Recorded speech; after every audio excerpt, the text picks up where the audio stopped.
আসসালামু আলাইকুম। আজকে আমরা পরিসংখ্যানের 24 নম্বর এমসিকিউটা সমাধান করব। প্রশ্নটি দাখিল পরীক্ষা 2018 সালে আসছে।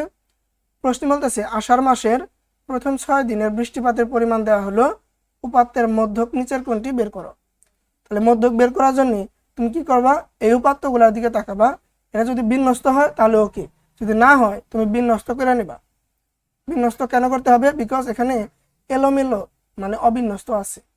ওকে, তাহলে আমরা বিন্যস্ত কিভাবে করবো? আবার আমরা ঊর্ধ্বক্রম বা অধক্রমে সাজাই করব। আমরা ঊর্ধ্বক্রমে সাজাই। ঊর্ধ্বক্রম মানে কি? ছোট থেকে বড়। তাহলে সব থেকে ছোটকে 4.7, আবার 4.7 দুইবার আছে, তাহলে দুইবারই নিতে হবে। তারপরে কি 5.5, তারপর হচ্ছে 6.1, তারপর হচ্ছে 6.3, তারপর 6.9 সাজাই নিলাম। বিন্যস্ত হয়ে গেছে। এখন কাজ হচ্ছে তুমি তাকাবা উপাত্ত কয়টা, জোড় সংখ্যক না বিজোড় সংখ্যক। 1 2 3 4 5 6, 6 কি জোড় না? তাহলে জোড় সংখ্যক হইলে তুমি তাকাবা এই যে এখানে আমরা যে সাজাইলাম, এখানে মাঝ বরাবর দুইটা উপাত্ত আছে, এই যে এই দুইটা, তাই না? কেন স্যার? এই পাশে দেখো, ডান পাশে দুইটা, বাম পাশে দুইটা, আর মাঝ বরাবর এই দুইটা।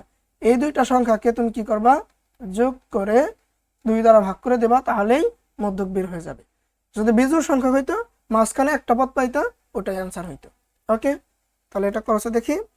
5.5 প্লাস 6.1 ডিভাইডেড বাই 2, তাহলে 5.8 আসলো। তাহলে অ্যান্সার কি? খ নাম্বার। আশা করি তোমরা বুঝতে পারছো। তোমরা যদি এরকম এমসিকিউ এর সমাধান আরও দেখতে চাও, ইউটিউবে আমাদের ফলো করতে পারো। আমাদের খুঁজে পেতে এই ভিডিওর টপে একটা ইউজার নেম দেওয়া আছে @basicscience03, এটা লিখে সার্চ করলে পেয়ে যাবা। ধন্যবাদ, আল্লাহ হাফেজ।